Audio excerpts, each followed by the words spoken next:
Hansel and Gretel.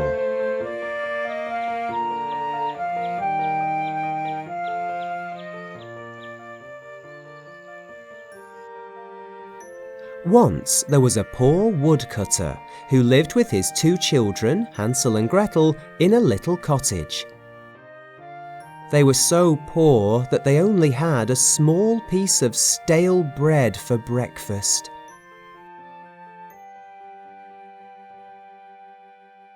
He also lived with their stepmother, who was wicked and greedy and had an evil plan. We have no food. Your children are no good to us. They're just extra mouths to feed. You must take Hansel and Gretel into the forest and leave them there. But I can't. Listen, if they're as clever as you say they are, they'll find someone to feed them. They must go. The children overheard this, and Hansel whispered, Don't worry, Gretel. I have a plan. So Hansel and Gretel followed their father deeper and deeper into the forest. And Hansel put his plan into action. He dropped some crumbs of bread so that they would be able to find their way home.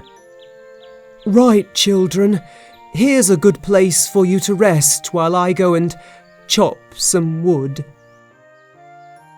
The poor woodcutter hugged his children, shed a tear, and then walked away, knowing that he would never see them again. Don't worry, Gretel. We'll get home later by following the crumbs I've dropped. But we'll wait until tea time when Father will be back at home. So Hansel and Gretel waited in the forest, and along came a duck. Quack, quack, quack, quack, quack, quack. The little duck wanted to play with the children. First, Gretel played with the little duck. Then Hansel played with the little duck. And then they both played with the little duck. They played chase with the little duck. They played hide and seek with the little duck. They played and played all afternoon until they were so tired that they lay down and fell asleep. Night fell, and soon the moon came up. Up, up, up it went, up into the night sky.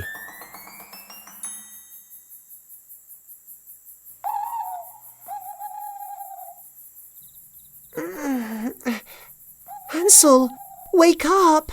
It's night time! However will we get home? We'll follow the breadcrumbs. The moon will help us see them. Come on. They searched for the breadcrumbs that Hansel had dropped, but there wasn't a crumb of bread to be seen. I think the little duck has eaten them all up. We'll have to walk until we find somewhere to stay for the night, Gretel. And they set off. Suddenly, in the distance, they saw a house all lit up. Come on. And when they reached the little house, they discovered that it was made of gingerbread and sweets and chocolates and biscuits and all kinds of delicious things. I'm sure the owner of this house won't mind if we just have a tiny bit of gingerbread. But the door flew open. Well, well, well. Hello, little children. How lovely to see you. Do come inside and get warm. You'll be perfectly safe here with me. And in they went. But as soon as they were inside, the kind old woman said, Ha! I've tricked you. You thought I was a kind old woman, but in fact, I'm a witch. A witch? A hungry witch. And I've been waiting for some children to come along so I can gobble them up. And she began to laugh. And she laughed so much that she toppled backwards and fell into the fire.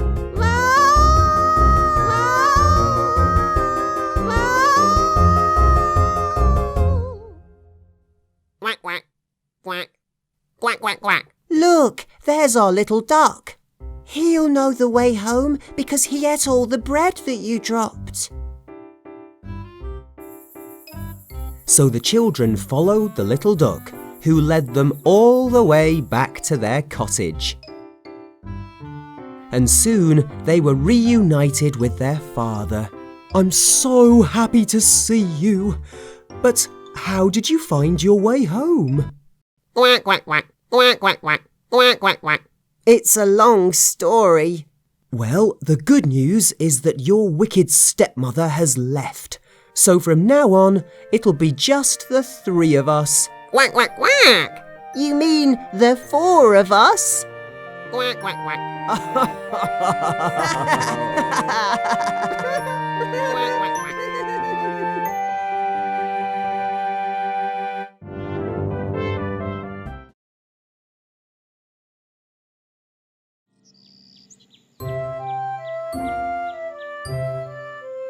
Goldilocks and the Three Bears.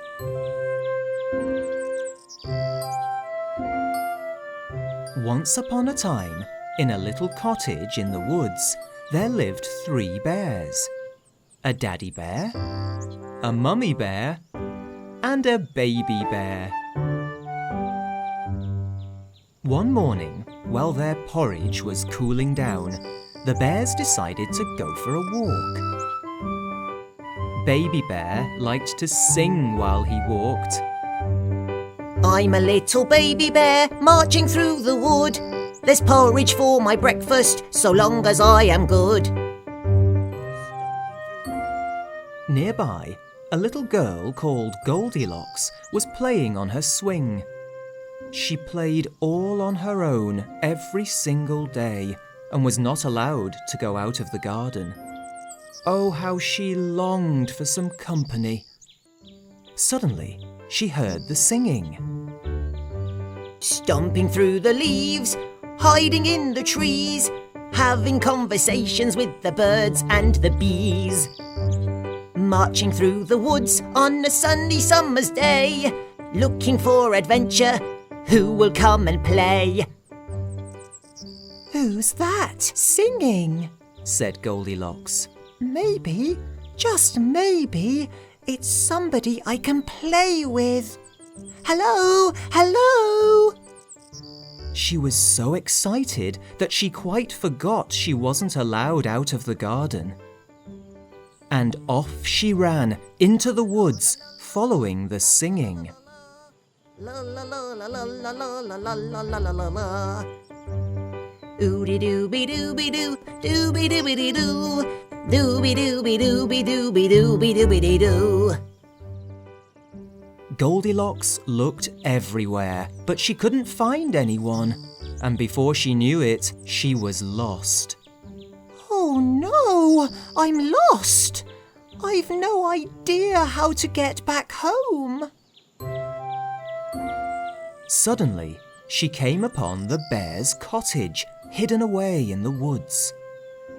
Maybe there's someone in there who can show me the way home, Goldilocks said, and she knocked on the door. But nobody answered, so she slowly pushed the door open.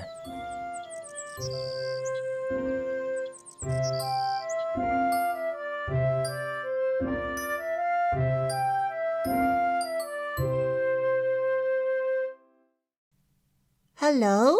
Anyone at home? What's that smell? Goldilocks found 3 bowls of porridge on the table. A big bowl, a medium-sized bowl, and a little bowl. Ooh, I'm so hungry, she said. I'm sure it would be okay if I just ate a little bit. So she tried the porridge in the big bowl. this porridge is too hot. Next, she tried the porridge in the medium-sized bowl. Ooh, this porridge is too cold. And finally, she tried the porridge in the little bowl. Ah, this porridge is just right. And she ate it all up. After eating breakfast, Goldilocks felt a little bit tired. In the living room, she found 3 chairs. A big chair, a medium-sized chair, and a little chair. First, she sat in the big chair. Oh, this chair is too big, she said.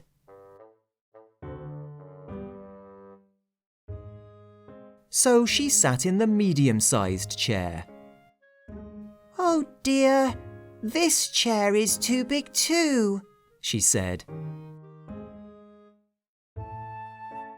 So last of all, she sat in the little chair. Ah, this chair is just right. The 3rd chair was perfect. But just then, the chair broke. And Goldilocks tumbled to the floor. Goldilocks was now so very tired that she went upstairs to find somewhere to sleep. There were 3 beds. A big bed, a medium-sized bed, and a little bed. First, she tried the big bed. This bed is too hard, she said.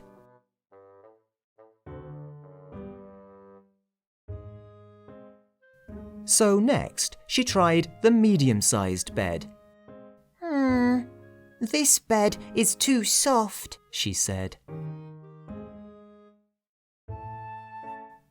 So finally, she tried the little bed. Ah, this bed is just right. Yes, the little bed was perfect. Very soon, Goldilocks fell fast asleep.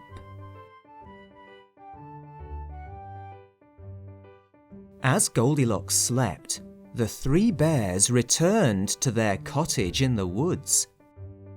The 3 bears came into the kitchen and looked at the 3 bowls of porridge.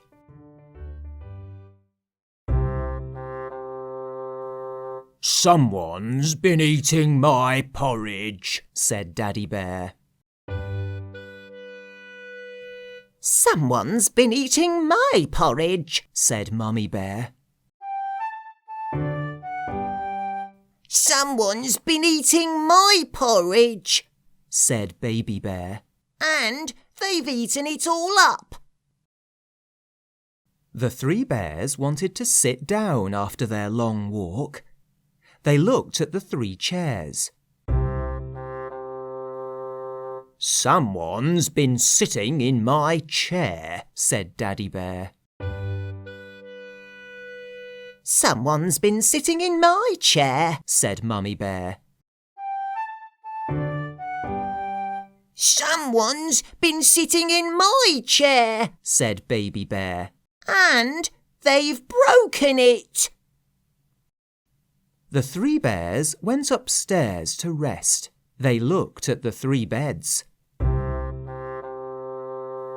"Someone's been sleeping in my bed," said Daddy Bear. Someone's been sleeping in my bed, said Mummy Bear. Someone's been sleeping in my bed, said Baby Bear. And she's still there. And at that moment, Goldilocks woke up. "It's a girl," said Daddy Bear. Goodness me, said Mummy Bear. Do you want to play? said Baby Bear. Goldilocks jumped out of bed. I'd love to play. I'm so sorry.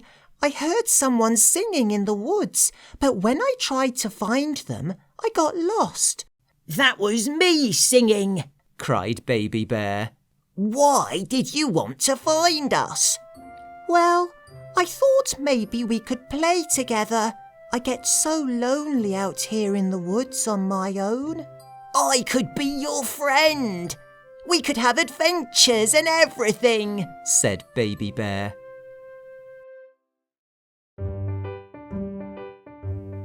The three bears forgave Goldilocks and took her home.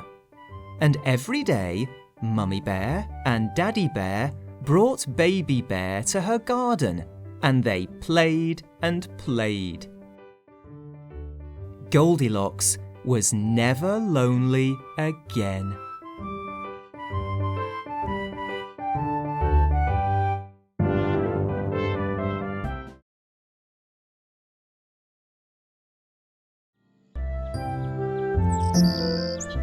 The Sleeping Beauty. Once upon a time, in a kingdom far away, there lived a good king and his queen and their beautiful baby daughter. To celebrate her birth, the king and queen held a party. The good fairy bestowed blessings on the baby. "You will always be happy and kind and beautiful," she said. But suddenly they heard a voice. "Oh no, she won't."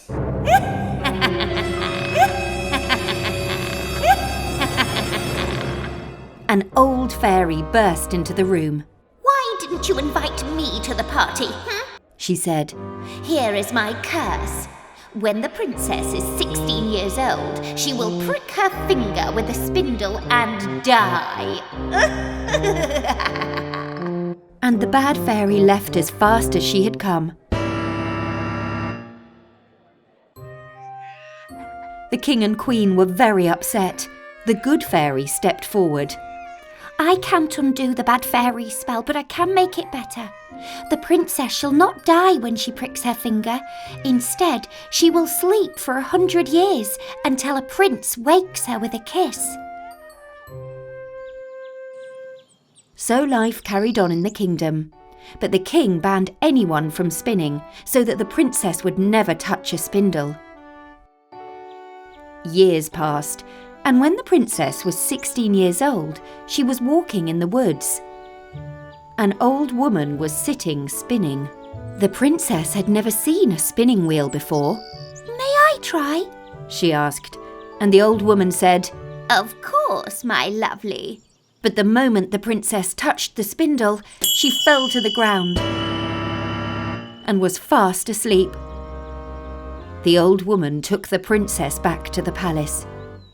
She lay in her bed, and the good fairy cast a spell over the whole kingdom so everyone would sleep for 100 years.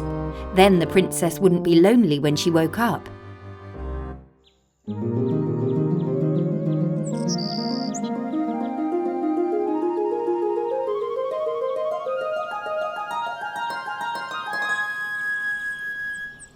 A 100 years passed.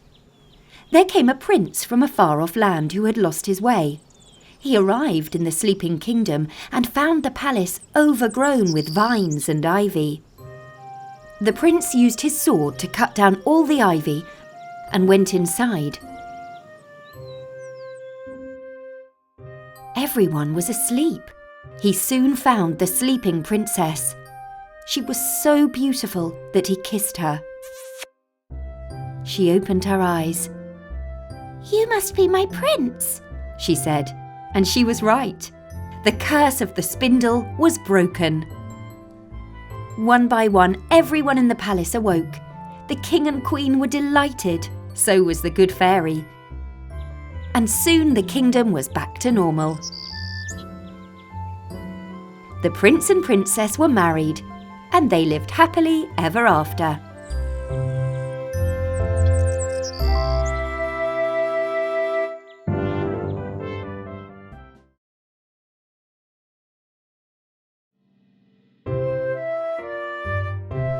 Little Red Riding Hood.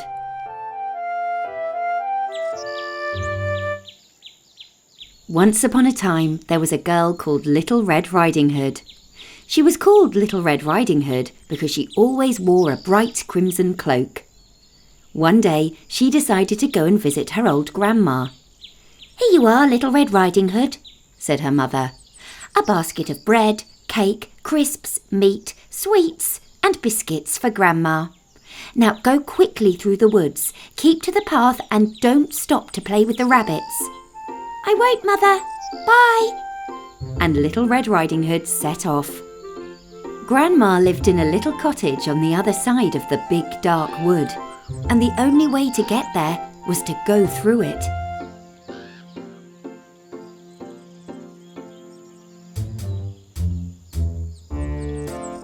In the woods lived a mean and scary wolf. He watched Little Red Riding Hood as she walked along the path. 2 little rabbits popped out to say hello. Hello, little rabbits. And just then the wolf leapt out from behind a tree. "Hello, little girl, and where might you be going?" said the wolf. Oh, hello, Mr. Wolf. I'm on my way to visit my grandma in her cottage on the edge of the wood. Aha! Would your grandma like some pretty flowers? There are some just over there by that holly bush.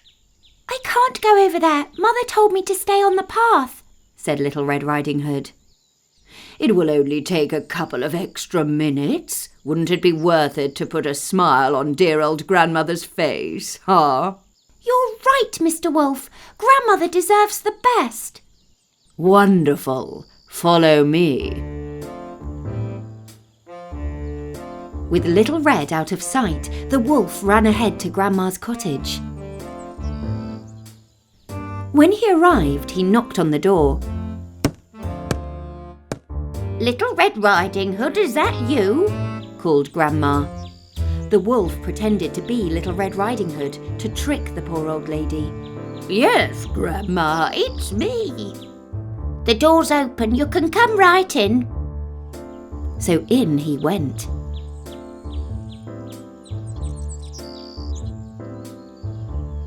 Just then Little Red Riding Hood arrived. The wolf pretended to be Little Red Riding Hood's grandma to trick her. Come in. When Little Red Riding Hood entered the cottage, she knew something was wrong. Grandma? Come closer, my dear. Oh, Grandma, what a deep voice you have. All the better to greet you with, my dear. Oh, Grandma, what big eyes you have. All the better to see you with, my dear. Oh, Grandma, what big ears you have. All the better to hear you with, my dear. Oh, Grandma, what big teeth you have. All the better to eat you with, my dear. Mr. Wolf, please don't eat me, cried Little Red Riding Hood. Where's my grandma? Little Red Riding Hood heard knocking. She opened the wardrobe door and found her dear old grandma. We have to find a way to get out, Little Red Riding Hood. I have an idea. You two are going to make a delicious dinner, said the wolf. Surely you're not going to eat us right away? What do you mean? Little Red Riding Hood knew exactly how to trick the wolf. It wouldn't be a very good dinner without some appetizers first, would it? There's plenty of food in my basket. Yes, what a great idea. The wolf grabbed Little Red Riding Hood's basket and began stuffing his face. He ate all the cake and all the biscuits and all the bread and all the sausages. The wolf was now very, very full and very, very fat. Blech. And he was very, very tired. I think I'll take a nap before eating you two.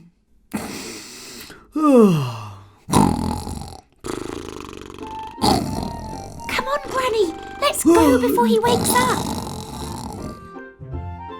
Little Red Riding Hood and her grandmother ran away, but the wolf woke up. "Stop!" Run, Granny, run! The wolf fell over the little bunnies and landed in the holly bush. "Ow! Oh!" The wolf had learnt his lesson and never tried to outsmart a little girl again.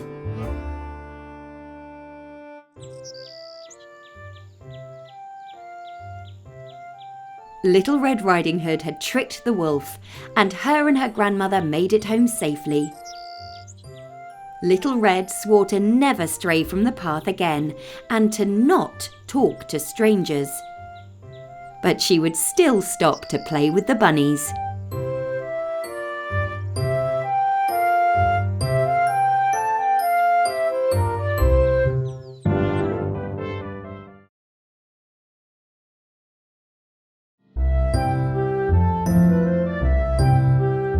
Cinderella.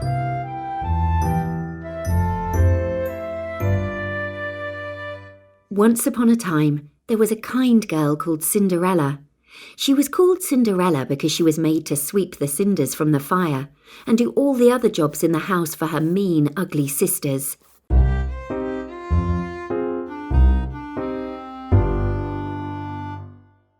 One day, they were ordering her about. Wash my clothes, Cinderella. Make my tea, Cinderella. Scrub the steps, Cinderella. When her wicked stepmother arrived with news. "We have an invitation to the prince's ball at the palace. He is going to pick a wife." He'll pick me. No, he'll pick me. No, me. No, me. Then Cinderella said, "Maybe he'll pick me." "Don't be ridiculous. You're not going. You're staying here, all alone."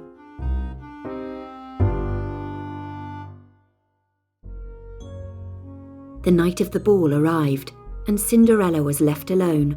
But there was a knock on the window. It was an old woman. "Dear kind Cinderella, will you give an old woman shelter?" And of course, Cinderella let her in. Suddenly, there was a flash of light. The old woman was gone, and in her place stood a beautiful fairy who said, "Hello, Cinderella. Don't be alarmed. I'm your fairy godmother, and you shall go to the ball." In no time, the fairy godmother turned a pumpkin into a coach. She turned some mice into horses, and she turned Cinderella into a beautiful princess.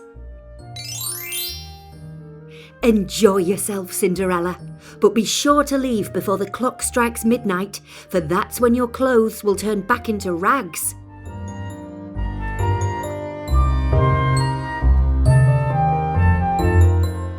The coach set off through the forest and finally arrived at the prince's palace.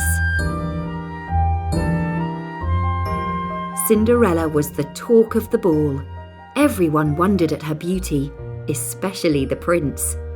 They danced together all night.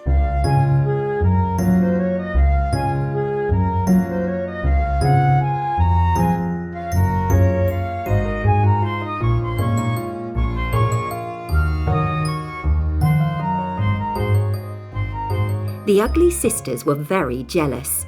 Who is she? No idea, but she's nowhere near as beautiful as me. Or me.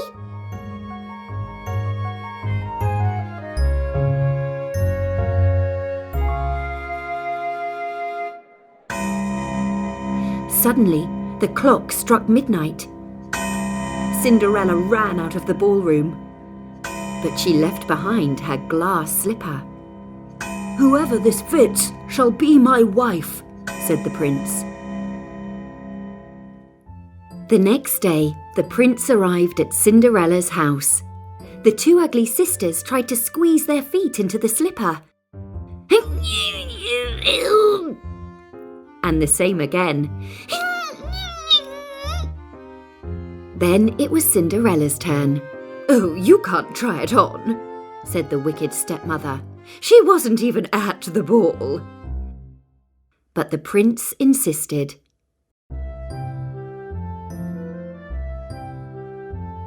and the slipper fitted her perfectly. So Cinderella married the prince, and they lived happily ever after in the palace.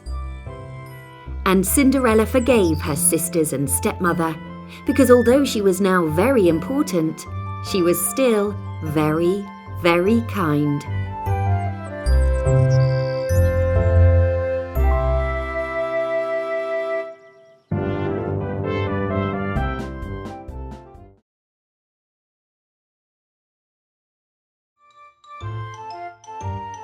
Dick Whittington.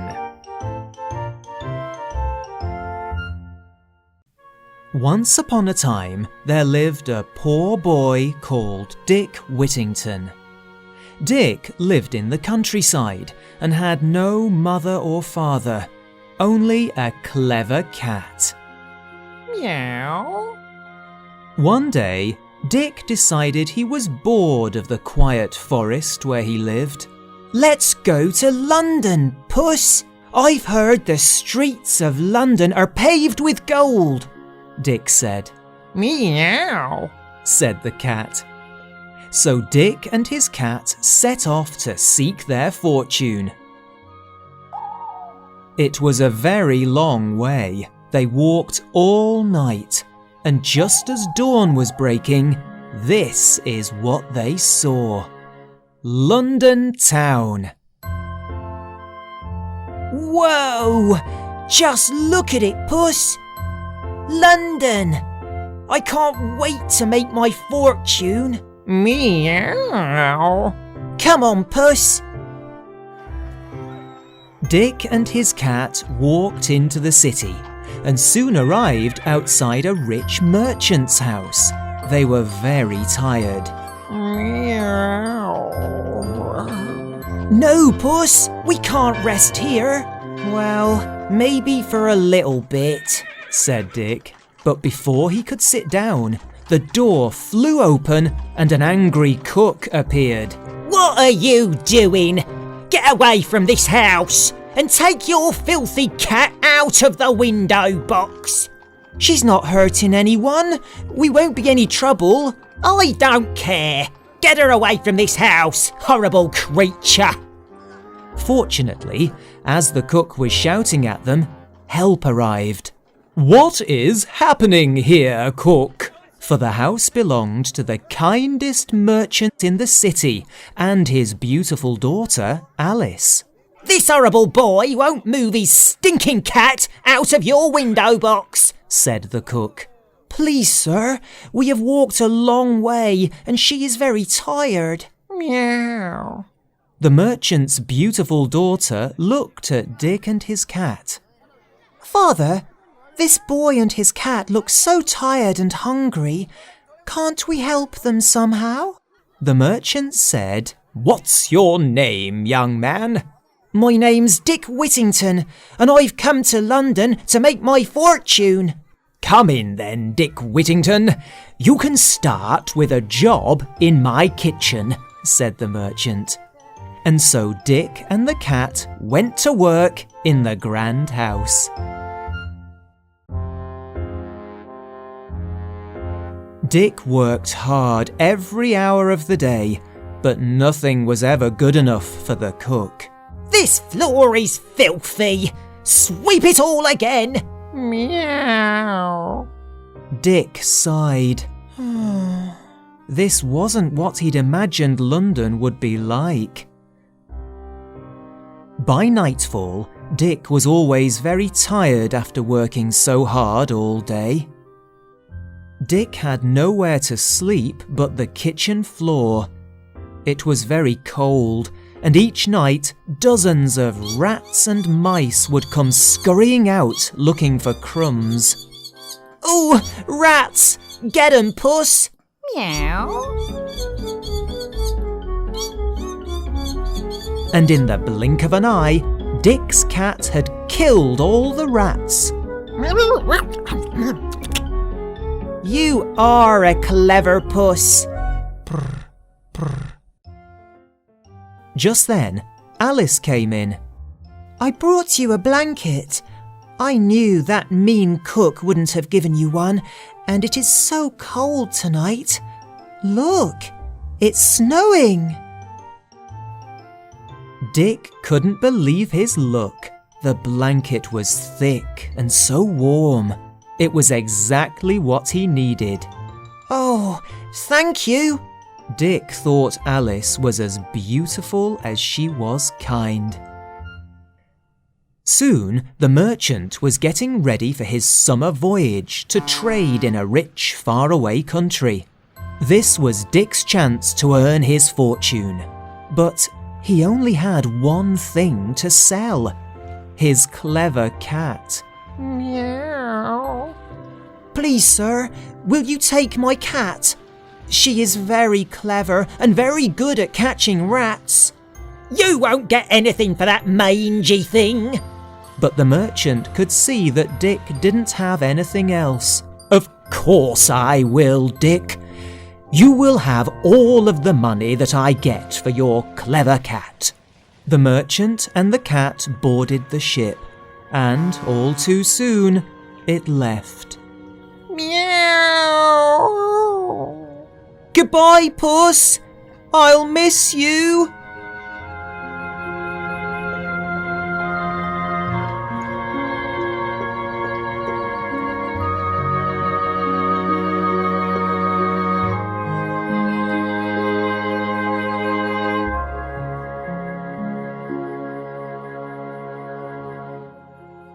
After a few weeks, he could bear it no longer. He decided to leave the city and go back to his home in the country. It took him hours, but finally he made it to the edge of London, right to the top of Highgate Hill. Suddenly, he heard the bells of Bow Church chiming. It sounded like they were saying, "Turn again, Whittington, Lord Mayor of London." Could this be true? Dick started walking back to the merchant's house, hoping his fortunes would soon turn. Little did Dick know, whilst he had been away, they already had. Dick, I've been looking for you everywhere. Alice told Dick that his cat had saved a very rich king from a plague of rats, and that her father had sailed back to London with a whole boat of gold as a reward. That's your fortune, Dick Whittington. Oh, you clever puss. Meow. Oh, Dick, Mr. Whittington, sir. The cook was very sorry for how she had treated Dick. I'll forgive you if you promise to be kind for the rest of your days. Oh, thank you. I do promise. I will be kind for the rest of my days. Dick did so many clever and kind things with his money that soon Bow Bell's prediction came true. He was elected Lord Mayor of London. And soon after that, he married Alice. And they all lived happily ever after.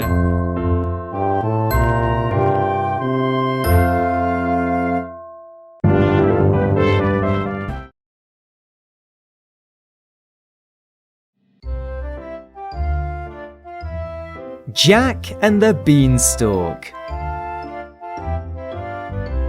Once upon a time, there was a boy called Jack.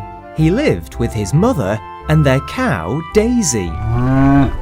They were so poor that one day Jack's mother said, "It's no good. We'll have to sell Daisy," said Daisy. "Oh no," said Jack. "Take her to market and make sure you get a good price for her." So Jack set off, very sad, to the market.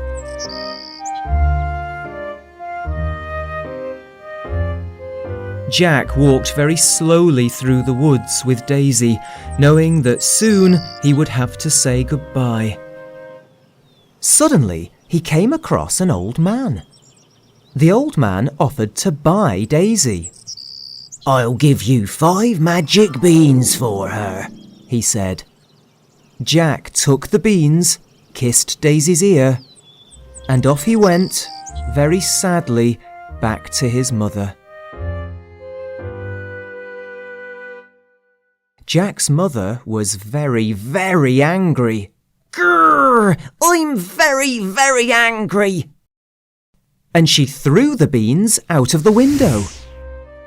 Poor Jack went off to bed without any dinner. While Jack slept, the magic beans grew into an enormous beanstalk. Up, up, up it went. The next morning, Jack found it. Wow, he said. I'm going to climb that. Up, up, up he went, past the trees, and past the birds, and through the clouds. And at the top of the beanstalk, Jack found a house belonging to a giant. Jack saw some tasty food on the table, but before he could help himself to any, he heard, "Fee-fi-fo-fum, I smell the blood of an Englishman." Jack didn't know what to do. He ran and ran. Be he alive or be he dead, I'll grind his bones to make my bread. Jack quickly hid behind the curtain. The giant looked around, but he couldn't see Jack. So he ate his food, he counted his gold, and then he fell asleep. Jack came out from behind the curtain. He quickly grabbed a bag of gold, ran to the window, and was down the beanstalk in no time.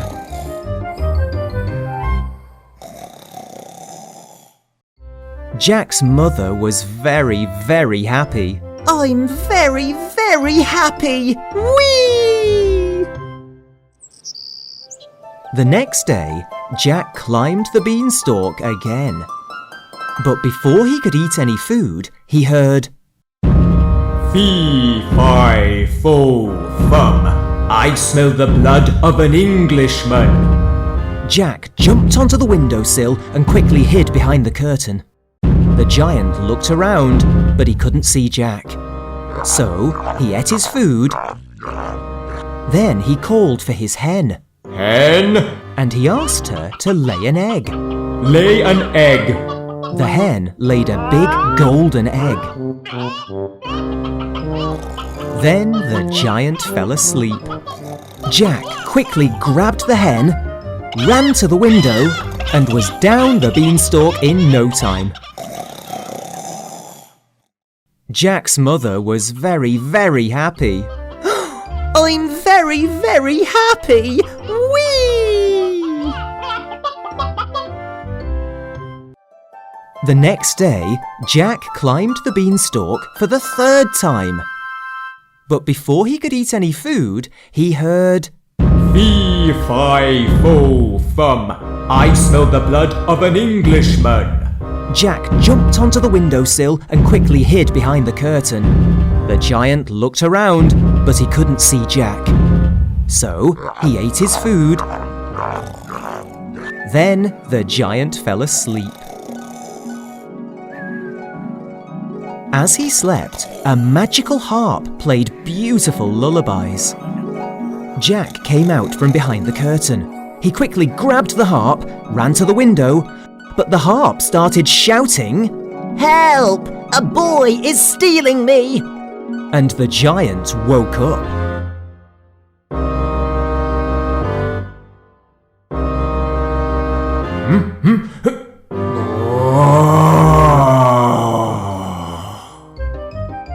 Jack ran down the beanstalk and the giant chased after him.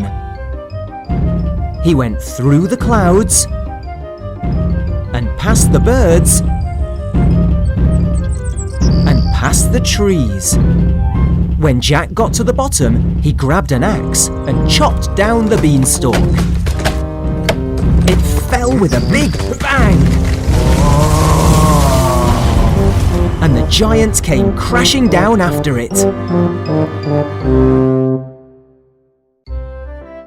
So the giant was dead, and Jack and his mother were now so rich they could afford to buy Daisy the cow back. And in the end, they were all very, very happy.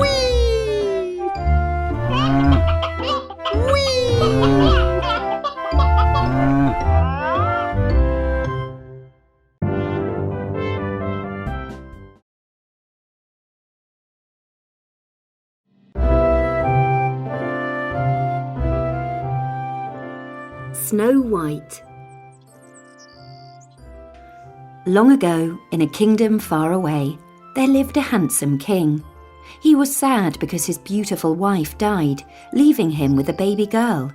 Her lips were as red as blood, her hair was as black as ebony, and her skin was as white as snow.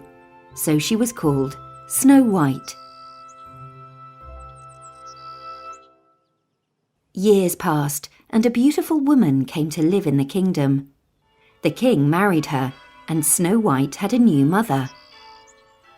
What neither she nor the king knew was that the new queen was very, very wicked and very, very vain. Every morning the wicked queen would ask her mirror, Mirror, mirror on the wall, who's the fairest of them all? And the mirror would reply, Of all the maidens far and near, you are the fairest of all, my dear. I love you, said the wicked queen. because you always tell the truth.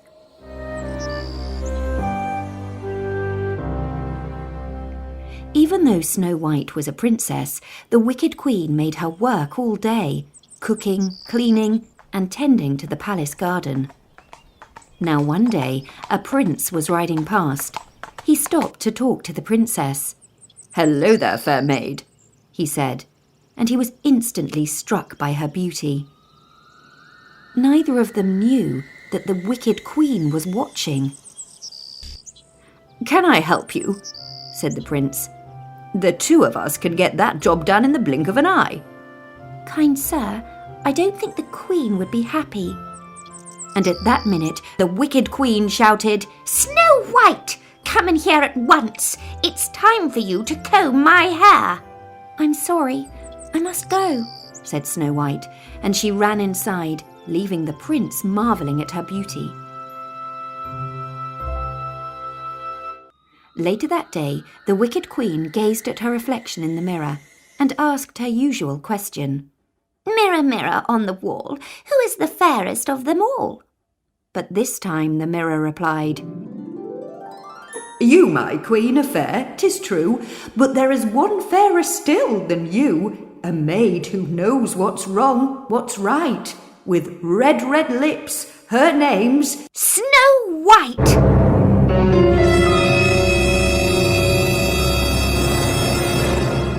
I will have my huntsman take her to the forest and get rid of her, and he will bring me back her heart, so that I know the job has been done. The poor huntsman took Snow White into the forest. I think I know why you've brought me here, she said. And the huntsman said, Don't be afraid, I'm not going to hurt you, Snow White. But the queen is evil, and you must run deep into the forest and never look back. Go, go!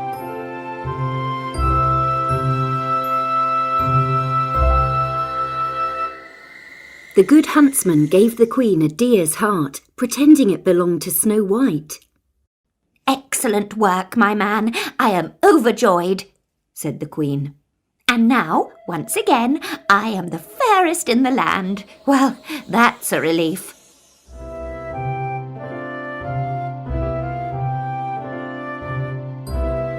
Meanwhile, in the forest, Snow White, tired from running, stumbled upon a tiny thatched cottage.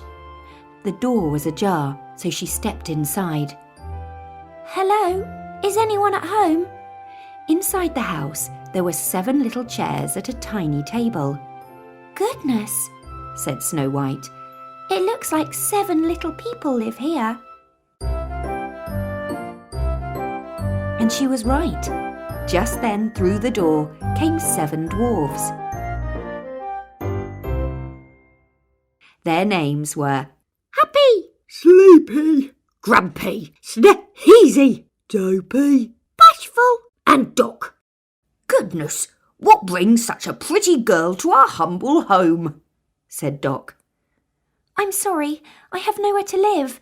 My wicked stepmother has banished me from the palace. I'll happily look after you if I can stay. Look after us? Why, that is a splendid idea. And the dwarfs all jumped for joy.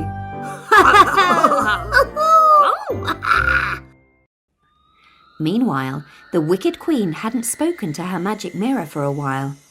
Mirror, mirror on the wall, who's the fairest of them all?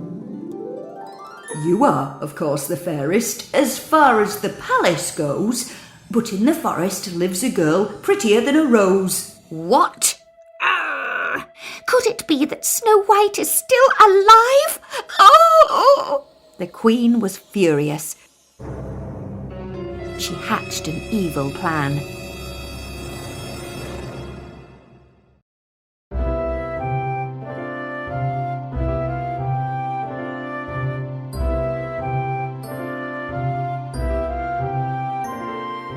The wicked queen, dressed as an old woman, arrived at the cottage holding a shiny red apple. Hello, my dear. Will you help a poor old woman and buy a big, fresh, juicy apple? Snow White took pity on her. Of course I will. I'll make a pie for my friend's tea.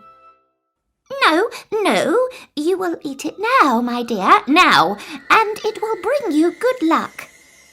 So Snow White, to please the old woman, took a bite of the apple, and very quickly she said, Oh dear, I feel rather faint. And with that, she fell to the floor. The wicked queen whipped off her disguise and said, You're not just faint, my dear. You are in a permanent sleep. And once again, I am the fairest in the land.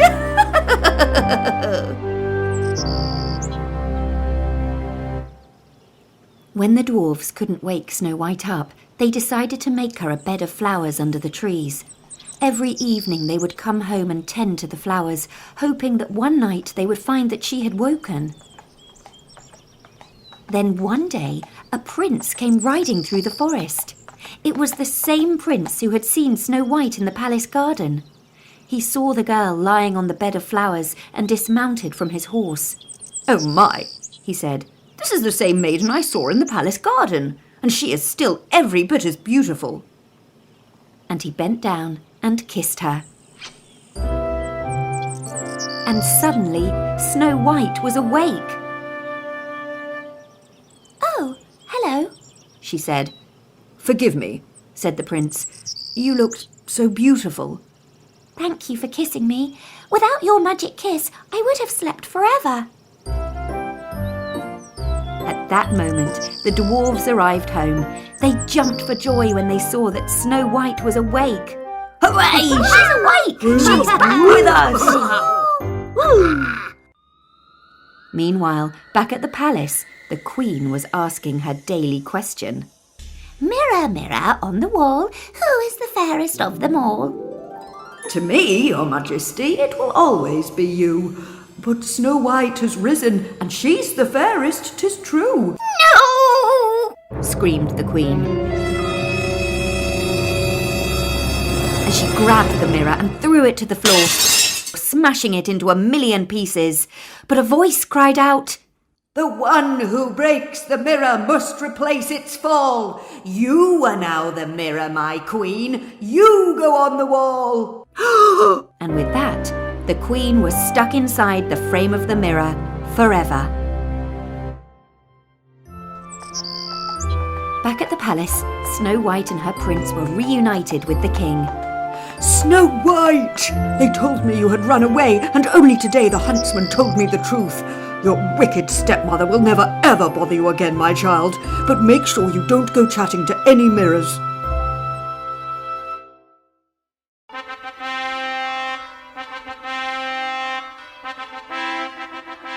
and Snow White and the Prince were married. And the 7 dwarfs all came to the wedding, and they jumped and jumped for joy.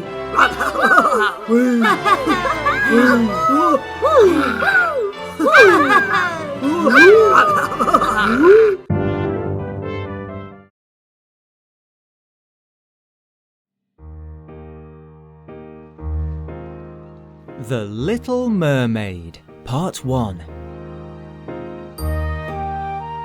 Once upon a time, there was a young mermaid called Ariel. She spent many hours sitting on her favourite rock. Her fishy friend Flounder would keep her company. "What you dreaming about, Ariel?" asked Flounder. I'm dreaming of being a human. As usual then. Ariel spent most of her time dreaming of being a human. Just then, a huge ship appeared on the horizon. As it got closer, Ariel saw a handsome prince standing on the deck. Look, Flounder, it's Prince Eric. Oh, how I wish I could talk to him. At that moment, the skies turned stormy. The ship rocked backwards and forwards. Thunder roared, the rain pelted down, and the ship crashed against the waves. Suddenly, the prince was thrown overboard. Ariel quickly dived into the water. She swam right into the storm to rescue Eric. Ariel saved the prince and brought him back to the safety of her rock. "Oh, well done, Ariel. Nice work." Ariel started to sing a lullaby to the prince. Sleep, oh, prince of my dreams. Sleep under the stormy sky. And when you wake, I'll sing to you still. Your mermaid love am I. Ariel heard a voice calling her name from the sea. Ariel! Ariel! Oh no, it's my father. We have to go, Flounder. Ariel quickly swam deeper and deeper until she reached the underwater kingdom where her father, Triton, lived. Now, Triton was very, very angry with his daughter.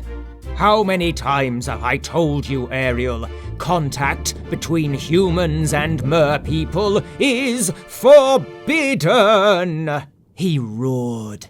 But father, he was... I don't care, Ariel. You must never go near him again. Ariel burst into tears as she swam away from her father. All she had ever wanted was to be a human and to marry Prince Eric. Ariel found herself in a very dark and scary place. It was the home of the sea witch Ursula. So, Ariel, said the sea witch, you want to be a human girl? How do you know that? I know a lot of things. I know all about your prince, and I know your father won't let you see him again. But I can help you. Oh, please do. Can you make me human? I can, but there will be a price. I'll give you anything, said Ariel. In that case, I need your beautiful voice. My voice? Oh, no. Flounder tried to stop Ariel, but she wouldn't listen. Okay, you can have my voice, but I want to be human forever. The spell will make you human for 3 days. If in that time you get a true love's kiss, then the spell will make you human forever. As soon as Ariel agreed, the spell began.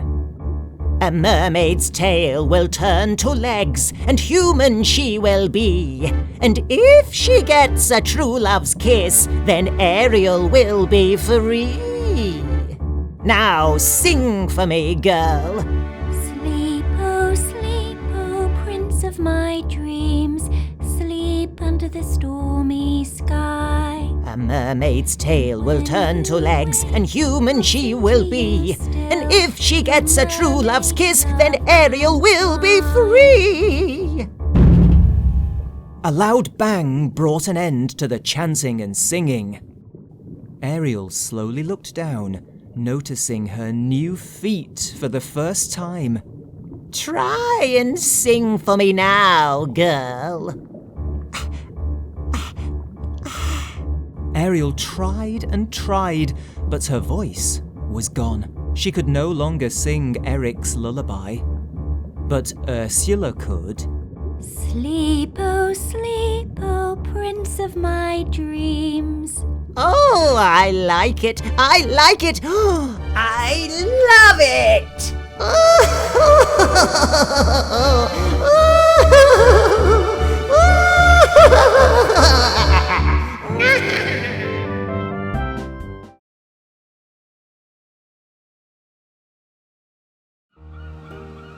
The Little Mermaid, Part 2. Since the night of the storm, Prince Eric had struggled to forget the mysterious girl who saved his life. She was singing to me, that's all I remember. If I heard that beautiful voice again, I'd know that was the girl who saved me, and I'd marry her right away. Ariel tried to call to Eric and tell him who she was, but of course she no longer had a voice. She would have to find another way to get his attention. Ariel pretended to be drowning. She splashed around in the sea and waved her arms in the air. Prince Eric swam over to rescue Ariel, and he carried her back to his palace, where she could get dry and recover. Eric had never seen anyone as beautiful as Ariel before.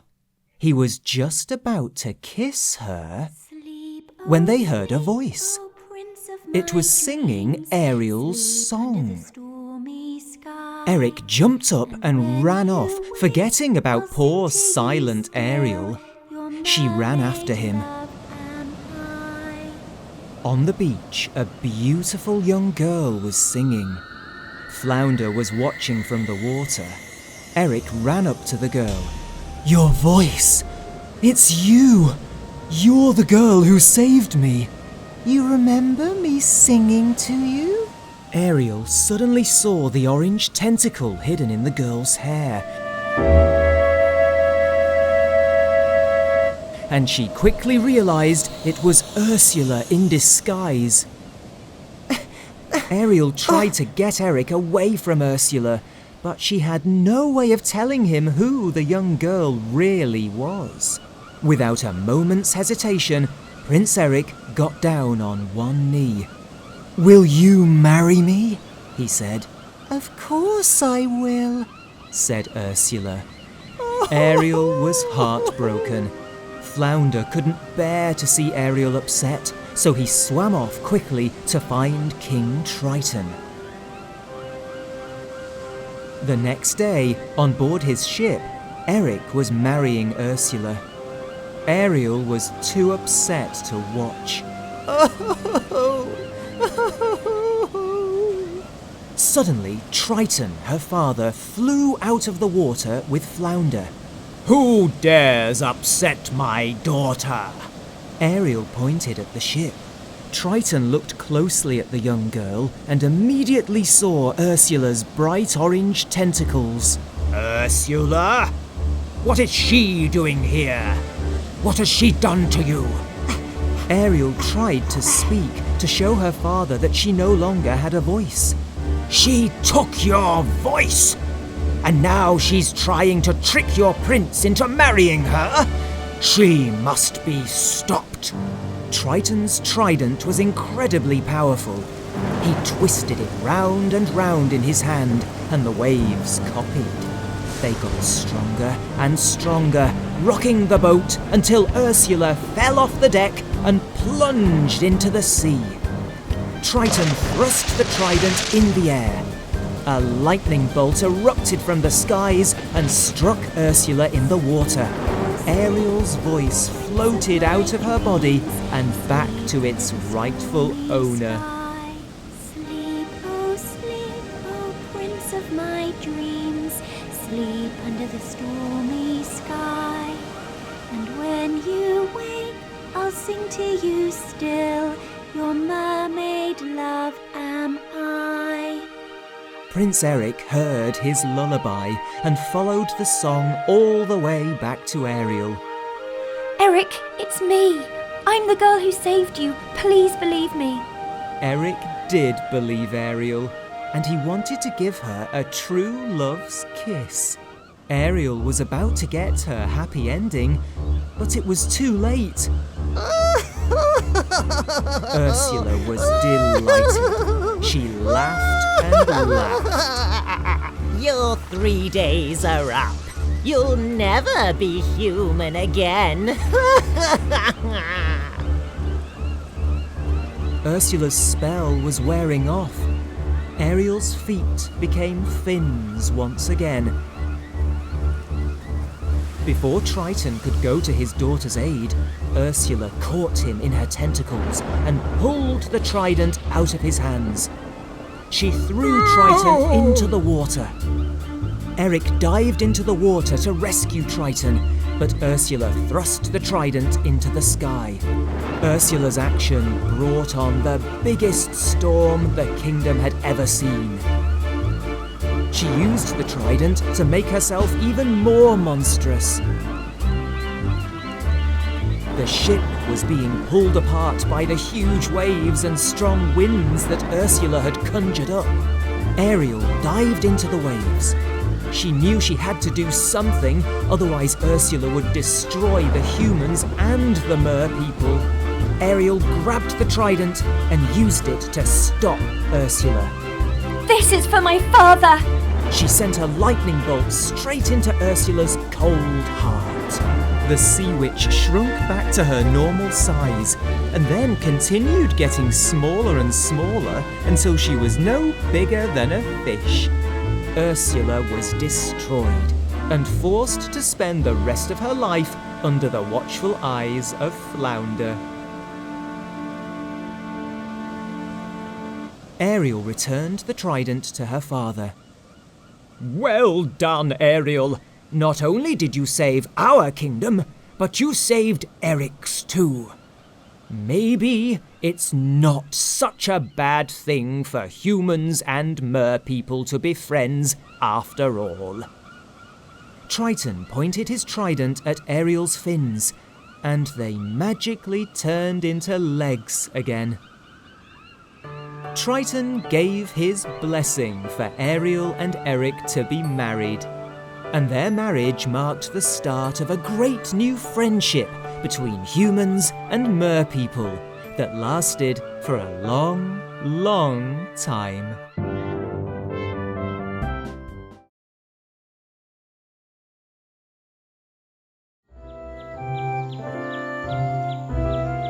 Rapunzel. Once upon a time, there was a man and woman. They had always longed for a child. One day, they found a hidden garden, and it was full of a very special herb called Rapunzel. "Look, my dear," said the woman. "Rapunzel! It's just what we need." The two of them were delighted and started to pick the Rapunzel. Suddenly, an old woman jumped out from behind a tree. "I am Dame Gothel, and this is my garden. How dare you steal my Rapunzel?" she screamed. And the husband said, "Please forgive us, but we so want to have children, and we've heard that Rapunzel has magic powers." "I see," said the old woman. "So here's the deal. You can eat as much Rapunzel as you like, and have many, many children, but the firstborn child must be given to me."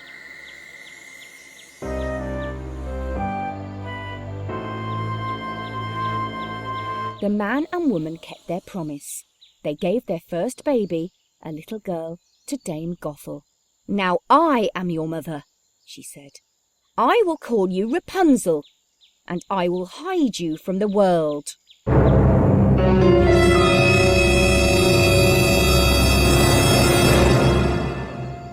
Dame Gothel took Rapunzel deep into the woods and hid her in a tower.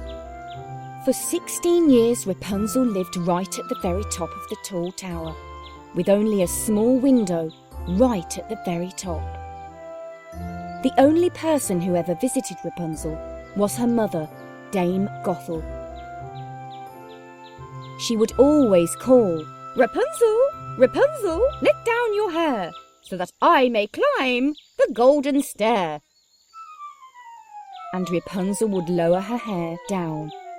It was so long that it reached the bottom of the tower. And Dame Gothel would climb up, until she reached the window.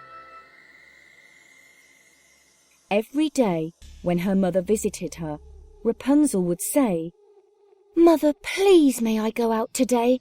It looks so wonderful out there." Rapunzel had never set foot outside the tower. "How many times must I tell you, Rapunzel? It's too dangerous out there for a girl your age. We must keep you safe in this tower. It's for your own good."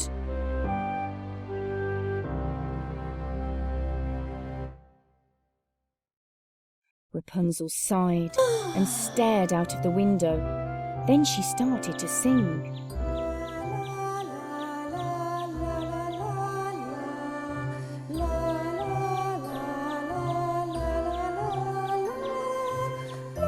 One day, a prince was riding in the forest and heard Rapunzel singing.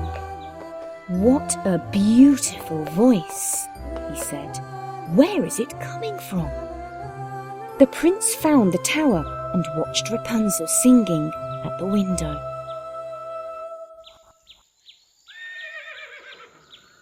Before he could say hello, Dame Gothel arrived. "Rapunzel, Rapunzel, let down your hair, so that I may climb the golden stair."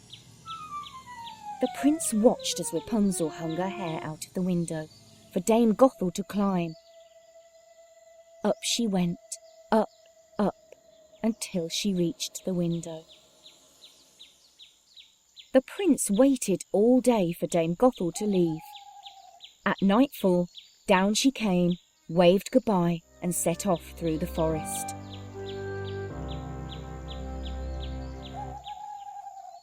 As soon as she was out of sight, the prince cried, "Rapunzel, Rapunzel, let down your hair, so that I may climb the golden stair." Rapunzel, thinking her mother had returned, threw her hair down to the prince. The prince climbed up and up, all the way to Rapunzel's window. Rapunzel was delighted to see the prince and to have someone to talk to. They talked all night long. When morning came, the prince left, promising to return every night to see Rapunzel. When her mother came the next day, she found Rapunzel in a very happy mood. "Rapunzel, why are you so happy this morning?" "Oh, Mother, I think I'm in love." "In love? What are you talking about?" said Dame Gothel. "I met a prince. He came to the tower." "What?" Dame Gothel was so angry. She had kept Rapunzel in the tower so that no one would ever find her. "You stupid girl! What have you done? You've ruined everything! You were supposed to be mine forever." "Mother, I don't understand. I thought you'd be happy for me." "Mother? I'm not your mother, Rapunzel. Your real mother gave you to me when you were born. I thought you were worthy of being my daughter, but I was wrong. You are no child of mine." "Mother." "I'm not your mother. Get out. I never want to see you again."